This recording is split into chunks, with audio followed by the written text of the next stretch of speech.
So I'm delighted to welcome you to our conference, the Warp and Woof of Human Morality, Insani Akhlaq Ka Tana Bana. This is celebrating the 20 years of CBEC, which took place in October of last year.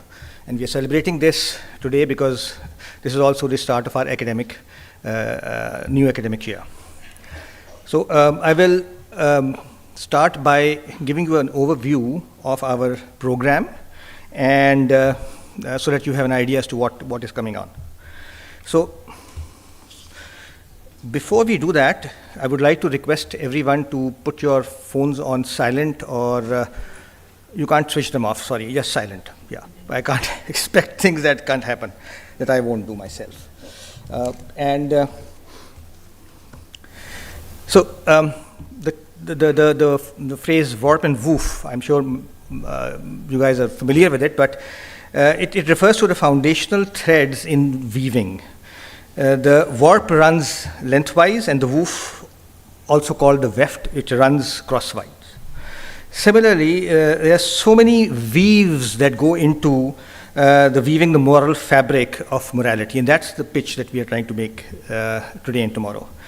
This conference today, instead of the usual mundane bioethics conferences that are held all over the world, instead of talking about informed consent and its moral basis and research ethics and public health ethics and all of that, which is very important, and how CRISPR-Cas9 is going to change humanity and how AI is going to absolutely destroy humankind, we are going to be focusing a little differently. We are going to choose to delve a little deeper and present the different weaves of morality that have shaped bioethics as we see it.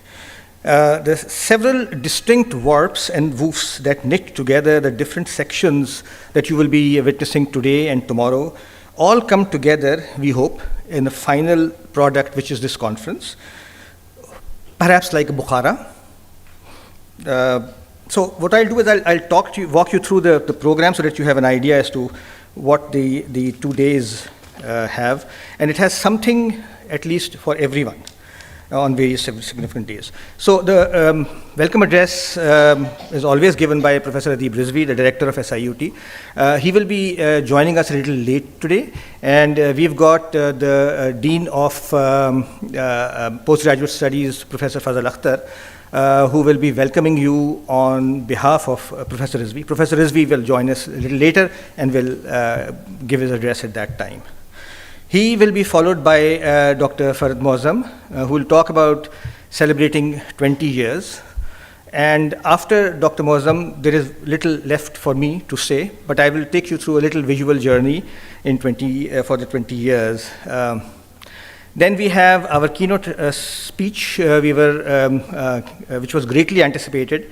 This was by Professor Cesar Ature, who was supposed to join us in person, but unfortunately has not been able to make it to Karachi. So he will be joining us virtually, and he will be talking about pluriversality in bioethics. It's a fascinating subject to understand.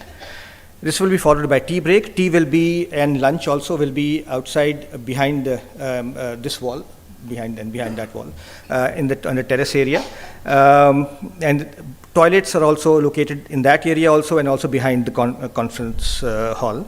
So these are the facilities. So after the tea break, we will start off in a very interesting the section in which our alumni, 3 of our alumni, Amjad Mehboob, Nira Wahid Bashir, and Natasha Anwar, from 3 different parts of the country, will describe their journey of bioethics and how they have been able to spread the word of bioethics across various groups, target groups. So खुशबू का सफ़र जो है वो उसका कुछ एक आपको और झलक मिलेगी. एक bilingual conference है ये. This is going to be a bilingual conference because ये जो ताने बाने हैं bioethics के, ये किसी एक ज़बान में नहीं है, ये उसके हर ज़बान में हैं. So हम लोग we will now shift to Urdu. Urdu का section जो है लंच के बाद और नमाज के बाद. आज जुमा है तो हम लोग कोशिश करेंगे कि 12:30 तक फिनिश कर दें पहला सेक्शन. उसके बाद 1 बजे गेट नंबर 3 से जहाँ से हम आए थे अंदर, आप लोग सबने एंटर किया था, वहीं से जुमे की नमाज़ के लिए जो जाना चाहते हैं वहाँ से एक ग्रुप जाएगा डाउ मेडिकल कॉलेज की तरफ। वहाँ 1:20 पे नमाज़ होती है, वज़ू भी वहीं हो सकता है, एंड वापस आएंगे, फिर लंच होगा यहाँ। So we will reconvene at 2 p.m. From 2 to 3:30 p.m. we will have the section Women in Pakistan. उसमें डॉक्टर आरफाना मल्ला और डॉक्टर फातिमा हसन, ये 2 स्पीकर्स हैं हमारे, जो कि बड़ी इंटरेस्टिंग एस्पेक्ट से ख़वातीन के मसाइल के ऊपर बात करेंगी। डॉक्टर आरफाना मल्ला जो हैं वो बात करेंगी इंतहा पसंदी और जागीरदारी के बीच में खड़ी सिंध की औरत, और डॉक्टर फातिमा हसन बात करेंगी निसाई शऊर और उर्दू शायरात। ये उनका PhD का थीसिस भी था। So this will be a very interesting session. उसके बाद टी ब्रेक होगी, और उसके बाद एक बहुत ही एक्साइटिंग सेशन है which is something that we have never done before. हम लोगों ने CBEC पे नहीं किया, मगर SIUT में ये हो चुका है। स्कूल के बच्चे, there will be school children who will be enacting a play, The Greener World reimagined through classical tales. So ये जो classical tales हैं, अलादीन, जिसको वो ये बच्चे एलाडिन बोलते हैं बिकॉज ये सब अंग्रेज़ी मीडियम है, बट हम उर्दू मीडियम है। सो अलादीन और स्नो वाइट और रेड राइडिंग हुड को कंटेम्प्रेरी ज़माने के अंदर वो they will be addressing issues of climate change. This will be the end of today, और कल इंशाल्लाह will start again with Professor Paul Lombardo, and all of these speakers will be introduced but in greater detail during their sessions, but Paul Lombardo has been coming to CBEC for the past 20 years, and you'll find out a little later also. So he will be talking about his reflections on Ibn-e-Sina, physician, philosopher and father of modern medicine. Then Professor Syed Noman-ul-Haq, who's flown in from Lahore, he will be talking about from the body to the being, the Odyssey of Hayy ibn Yaqzan. This is an exciting, fascinating discourse which will take you to a different level, and this will be a very interesting session of these 2 gentlemen. Uske baad tea break ke baad we will have Dr. Nauman Faizi from LUMS Lahore, and he is addressing a question that we all address: hope without moorings, how I learned to stop worrying and live with uncertainty. So very interesting and exciting topic that Dr. Faizi has chosen to talk about. उसके बाद after lunch break again वो फिर धारा change होता है अब उर्दू ज़बान के अंदर, और उसमें उर्दू अदब और अखलाकियात पे गुफ्तगू होगी। और ये 4 जो अफराद हैं, ज़हरा निगाह साहिबा, इफ्तिखार आरिफ साहब, नूरुल हुदा शाह साहिबा और हारिस खलीक साहब, ये सारे बहुत मारूफ नाम हैं उर्दू अदब के अंदर। हारिस खलीक साहब मॉडरेटर होंगे, और ये गुफ्तगू और शेर व शायरी का जो धारा होगा, अब ये उस अखलाकियात के ताने बाने, उर्दू अदब के ताने बाने बायोएथिक्स के साथ कनेक्ट करेंगे ये लोग। उसके बाद वोट ऑफ थैंक्स और फिर चाय। सो ये हमारा प्लान है। ओके, उसके बाद अब so I'm delighted that Professor Anwar Naqvi has joined us for the session also, and we are really pleased. और अनवर साहब के बारे में मैं खुद भी कुछ थोड़ी देर बाद भी बात कर रहा हूँगा, and the man who connects everything together, keeps things together also. So delighted, sir, and honored. So again, back to the top, हम लोग I would like to welcome Professor Fazal Akhtar, Professor Anwar Naqvi, Professor Anwar Naqvi to come and say a few words, क्योंकि उनका हमारे he has been the coordinator of CBEC. जब हमारी पैदाइश हुई थी CBEC में यहाँ SIUT में, nobody knew what was going to happen, and we'll be talking, FM will be talking, Dr. Moazam will be talking about that, so will I be, but it was Dr. Anwar Naqvi who led us every step of the way, connecting CBEC, which was behind this wall at that time, to the gigantic mothership SIUT. So he has known the Tana Banas of CBEC since the very beginning. So अगर आप चंद अल्फाज sir कुछ इनायत कर दें, वहीं से हाँ, यहाँ से माइक इनको दे दें sir, it'll be absolutely fantastic अगर आप. Thank you, Amir, for those extraordinary tributes that you've attributed to me. And my association with CBEC has been as long as, I think, from utero rather than from the life itself. And I feel that this is one institution where it has proved that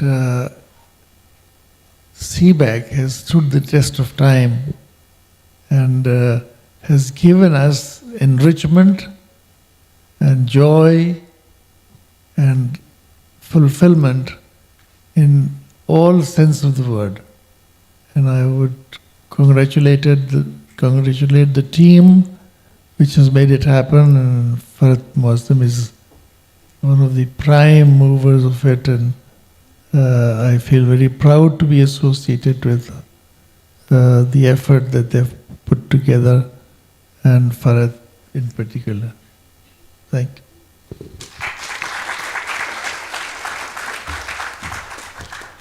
Thank you so much, sir, for those kind words. Acha, now I would like to introduce our chair, Professor Farhat Moazam. She is the founding chair of the Center of Biomedical Ethics and Culture at SIUT. She is an American board-certified pediatric surgeon with an MA in bioethics, and then went on to get a doctoral degree in religious studies with a focus on bioethics from the University of Virginia. Her doctoral thesis was published by the Indiana University Press with the title of The Bioethics and Organ Transplantation in the Muslim Society, a study in culture, ethnography, and religion.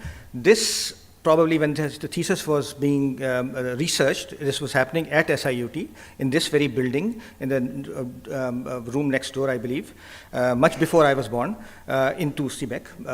But the idea, I guess, was brewing in Adib Rizvi Saab's mind and Dr. Moazam's mind as to what will happen next.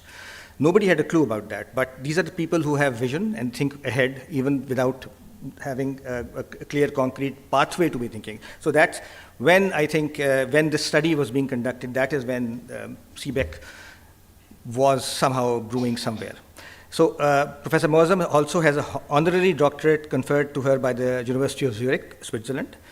So, prior to her bioethics voyage, Dr. Moazam was the founding chair of the Department of Surgery at AKU, Khan University, and also the first associate dean of the Department of Postgraduate Medical Education over there.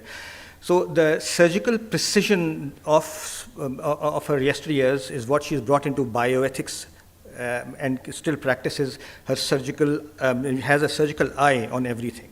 There are other surgeons also in bioethics, but हम भूल गए सारी surgery. That is Dr. Moazam, who still remembers every little bit. In 2022, Dr. Moazam was awarded the Hastings Center Bioethics Founders Award, a very prestigious award for her accomplishments, and I'm quoting them, the center, the Hastings Center, for her accomplishments as a pediatric surgeon, educator, ethicist, ethnographic researcher, and institutional builder. So all of this has come together when she's built CBEC at SIUT and where we stand today. So with these words, I would like to welcome Dr. Moazam for her remarks.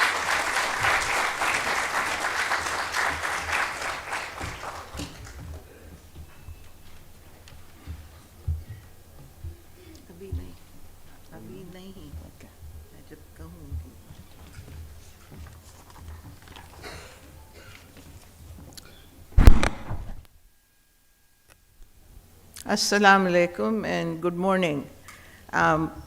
Thank you, Dr. Amir, for that great introduction. I appreciate that, but I think the role of CBEC coming together, you have played just as critical a role in that. So I'd like to welcome everybody here. I see a lot of familiar faces. There are people who are from Karachi and from SIUT, but in addition to that, people have traveled from all over Pakistan to join us today. I'm delighted that all of you have joined us, and I welcome you to SIUT and to its Center of Biomedical Ethics and Culture, which we call CBEC. to keep it short.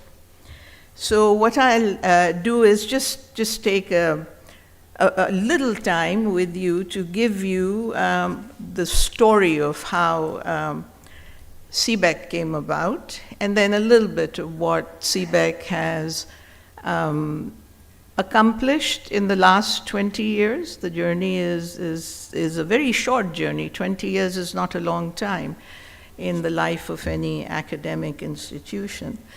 But I'll show you a little bit of what we have managed to do. Dr. Amir has already spoken a little bit about the theme, which is of our 2 days today. And he has explained to you that there is a myth that ethics, at least among the medical community, that ethics is essentially, as he said, something very concrete, so that you do good research and you take good informed consents, but it's a lot more than that.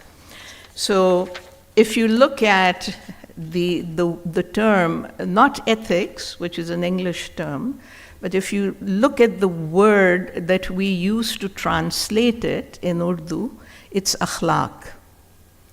It's akhlaq, and it's also, sometimes we use adab. And that in itself has a very, very different meaning from the more mechanistic way in which we have come to see ethics, the term ethics, particularly within our medical community. So, insani akhlaq, which is much, much broader than what is tibbi akhlaqiyat, and that is what in the 2 days we will try to bring across. So, as Ghalib kehte hain na, so akhlaqiyat is woven into our lives, not just when we go to see a doctor. So akhlaqiyat is our history, our culture, our norms, the things we value, the things we do not like. All that comes together, which makes essentially, converts Adami into insan. So that is a conversion of a man into a human being. So जो गालिब कहते हैं ना, उन्होंने कहा है आदमी को भी मयस्सर नहीं इंसान होना. So I think he was referring to some of these areas. But in any case, so how did CBEC come about? And Dr. Amir, I will give you my version of it. CBEC, actually, if we look at it, I believe in life that some of the most rewarding experiences and the greatest events that occur in life, really, they rest often on serendipity, on something you have really not planned for. Very often, it is not something before which a 5-year or a 10-year plan has been done, and then something emerges. And I think CBEC, the way it came about in SIUT, is really an example of that. So to give you, so I'll tell you the story of CBEC, how it began. So after I left the Aga Khan University, as Dr. Amir has mentioned, in 2000, I was at the University of Virginia doing my PhD. It was done through the Department of Religious Studies, and my focus was on cross-cultural ethics, because that's what I was interested in. And this was in 2000. In 2002, in order to do my thesis, I decided that I would look at organ transplantation and its practice in Pakistan. And obviously, the place to go to was the leading institution, SIUT, which pretty much at that time was the only place that was doing organ transplantation, and it was living organ transplantation because we have no deceased organ donor plans. So when my research essentially was ethnographic, and it was as a participant observer. So I came to SIUT, spent about 4 months, and I spent that time attending the different clinics, talking to those who had given a kidney, those who had received a kidney, and to the physicians and other healthcare professionals who were taking care of these patients and their families. And Dr. Adib Saab, who I had known from the time of, from my time when I was at the Aga Khan University, gave me, so when I had approached him, he said, sure, you can come do the research here. And he gave me a room right across the corridor. And he said, you can use this room for your work. So I would do the interviews all day, and then late at night, I would be in that room making notes, going over what I had seen during the day. And Dr. Adib Saab would do late rounds, and invariably at 9:30, 9 o'clock, he would show up and he would sit down and he'd say, "Aaj kya dekha? What did you see today?" And I would tell him what I had seen, and I think my calling card to Adib Saab was always because I was a surgeon. And we would compare notes. He would talk about what he had done that day in the operating room, what kind of cases, etc. And I would tell him what I saw, what I had seen in the clinics, and what I had heard in my interviews. How there was a young woman who needed a kidney, was on dialysis, how several family members had refused, and then finally a brother said, "I will give her my kidney," and she had disappeared. He had disappeared. And the agony of the physicians, because they knew that she would eventually die. She lived in a small rural area. Or the fact that there was a wife who wanted to give her kidney to her husband, but when you spoke to her, she said, she told me that he used to abuse her, physically abuse her. And my surprise when I said, "Why do you want to? What are the reasons you want to give him a kidney?" And she looked at me and she said, "Because I don't want my children to become orphans." Now, this was an aspect of organ transplantation. It was a microcosm of our values, of our difficulties, of human lives in Pakistan. So we would talk about these things, and one night out of nowhere, Adib Saab looked at me and said, "You know, some of the things you talk about, I don't understand completely, but I know when you talk of ethics, it's important. Come back to Pakistan. We need this here." So that was, and so I laughed. I said, "Well, we'll see." And I went back to UVA.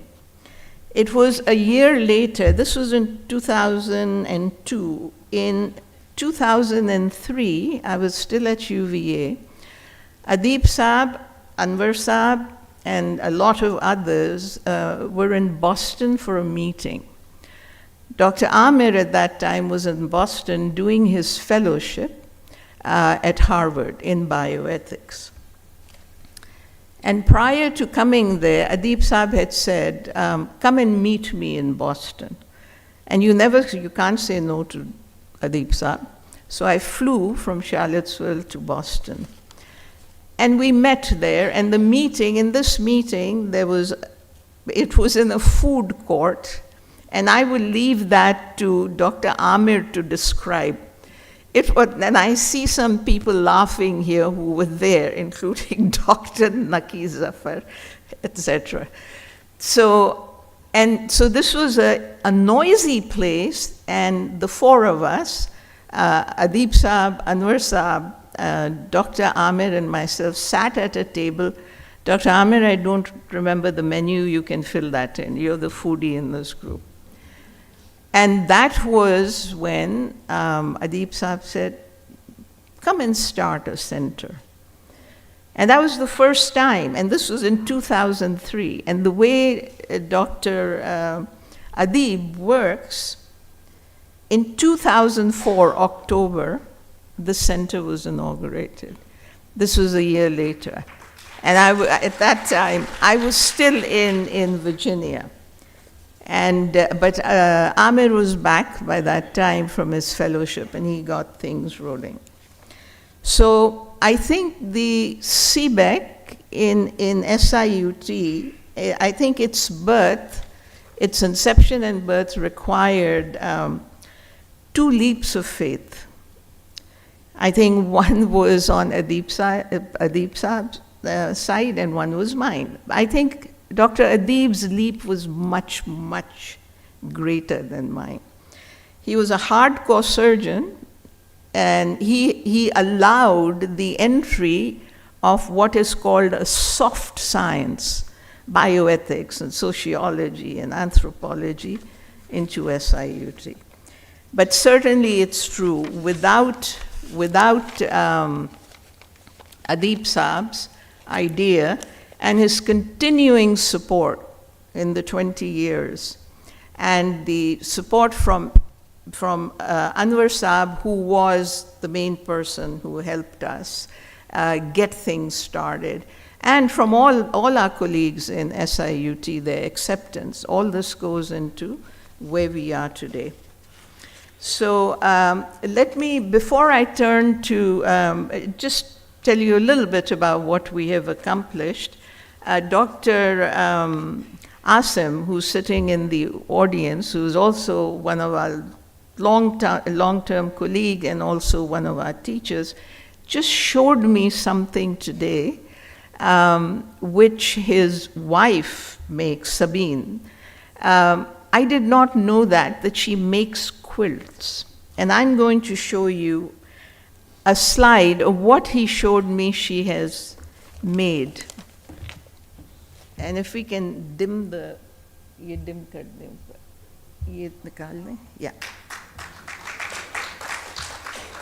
The reason I show you this is an example of Tanabana. This is a quilt which has so many different threads, so many different colors, so many different patterns in it. This is Tanabana. This is a visual representation of Tanabana. I wish I had that with me, Dr. Asim, when 2 weeks ago, a Pakistani physician, who is now in the States, as many of them are, was visiting, and I was telling him about the conference, and I said, our theme is Tanabana of Insani Akhlaq, Insani Akhlaq ka Tanabana. And he gave me a kind of a look and said, wo kya hota hai? What is that? And I said, it's the warp in Woof. And he said, Woof. That has something to do with the dog. If I had this with me, I would have shown this to him and said, this is what it is. Anyway, so just getting back to some of the things that CBEC has done. When we began in 2004, I think the stars were aligned, they were all in the right places. There was already an awareness of an interest amongst Pakistani healthcare professionals about medical ethics. And I think part of this was really for the simple reason that there was an increase in tertiary healthcare services, research was being done. So this awareness was already there. And certainly workshops had started, there were occasional talks, etc., about medical ethics. And this had started really around the 2000 or so. However, these activities really were sporadic, they were not organized. It was almost like a Brownian movement. Those of you who have done chemistry, Brownian movement, when you have movement of a lot of particles, but they are random movements. So I think CBEC was very fortunate. It arrived at the right time, but more than that, it arrived in the right place, which was SIUT. And the reason I say that is because SIUT is in the government sector. And when something is in the government sector, you have a reach and you have connections within Pakistan that private sectors do not have. In addition to that, SIUT's policy of providing completely free healthcare and any education that it gives, any educational programs are also essentially free. And I think these two things, the public sector and the fact that we could organize education in bioethics free, helped us a great deal. So as I said, we were kind of in the right place at the right time. All it needed was a focus to take bioethics forward. And I think, in my opinion, CBEC played that role. So Ahmad Faraz ने कहा था ना जिसना अगर हजूम सदाऊं कि देखना चाहो तो शर्त ये है कि पहला सुखन कहा जाए. So in English, essentially, that if you want to see something reverberate, something that expands, but then the first word has to be spoken. And I think in some ways, CBEC managed to do that. So in the last in the last 20 years, what have we done? I'll show you just a couple of slides. And I have to acknowledge Farid, he's here somewhere, who actually made these slides. So if we look at this, so this is the impact that we have had between 2004, that's fine, from 2004 to 2024.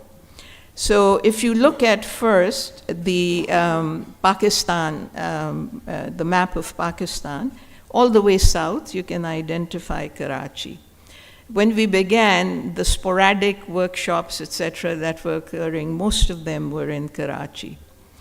Now, 20 years later, here is what we have managed to accomplish. The red dots that you see, and besides Pakistan, you see on the right, lower down Sri Lanka, you see on the left Qatar, and higher up in that box, that is Africa.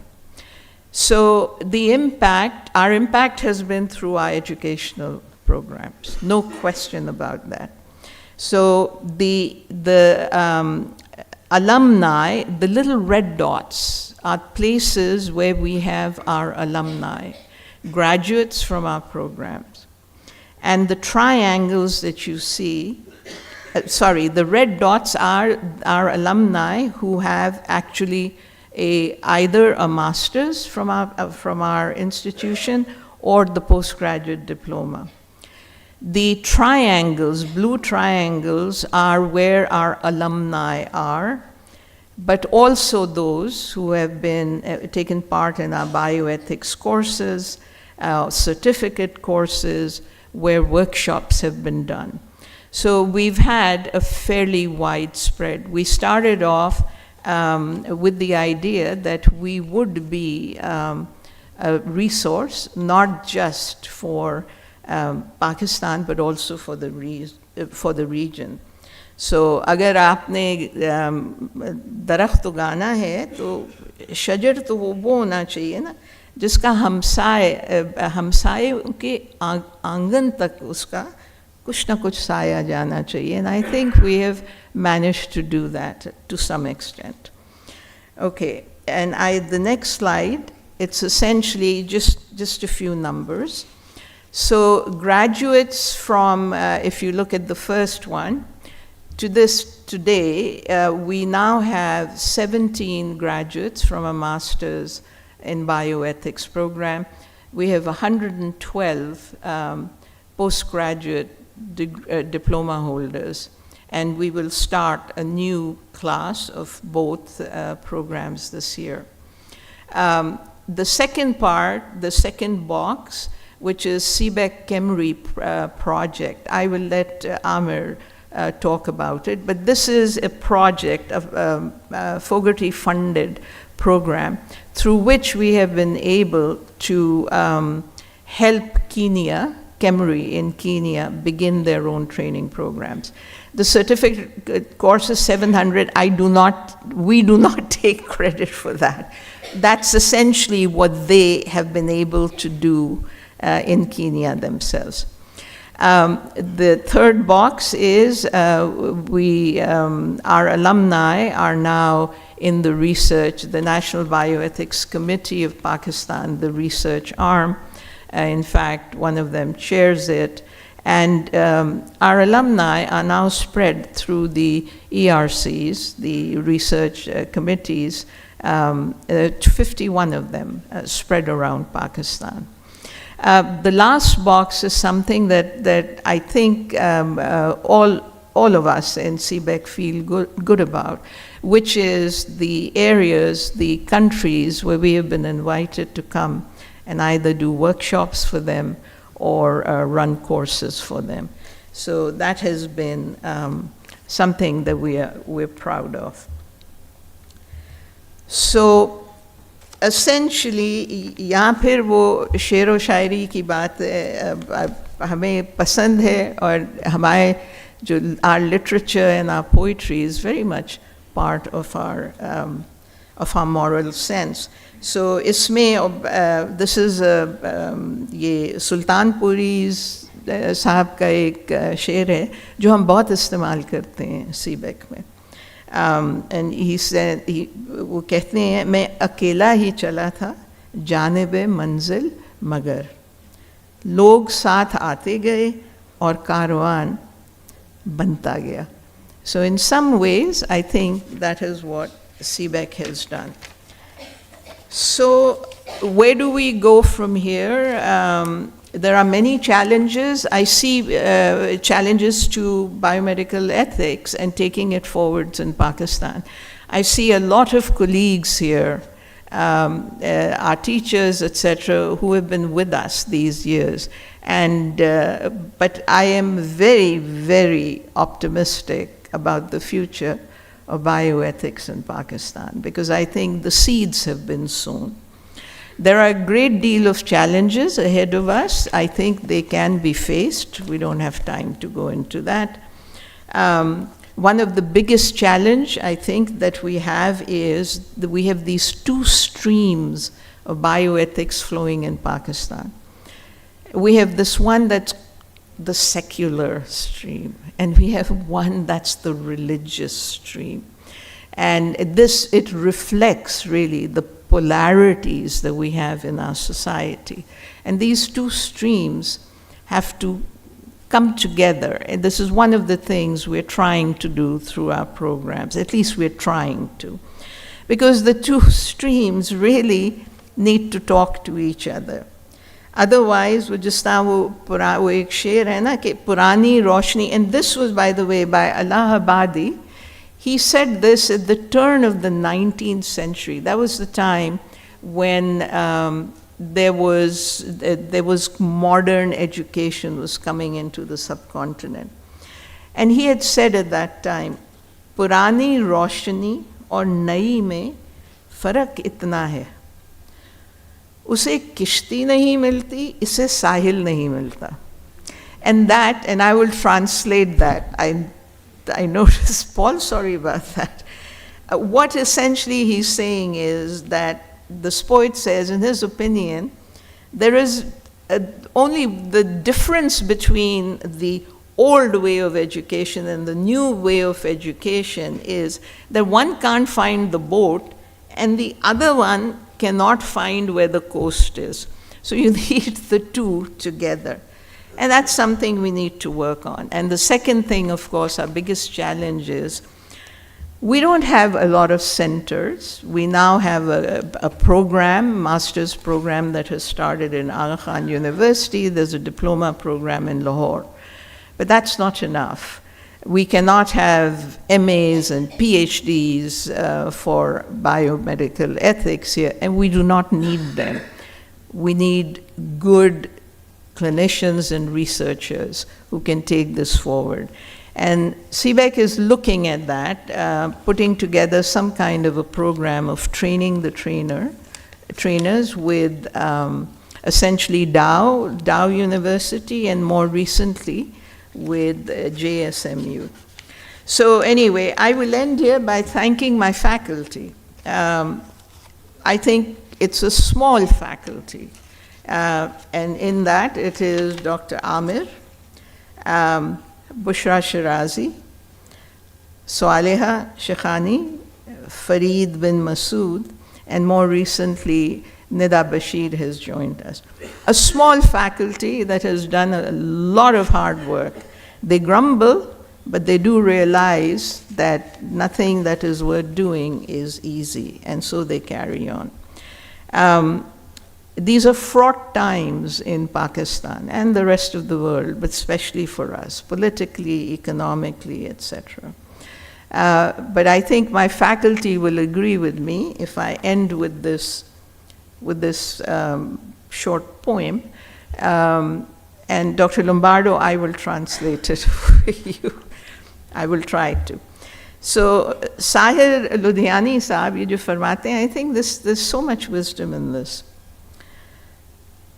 कुछ और बढ़ गए जो अंधेरे तो क्या हुआ, मायूस तो नहीं है तलुए सहर से हम, माना कि इस ज़मीन को ना गुलजार कर सके, कुछ खार कम तो कर गए गुजरे जिधर से हम.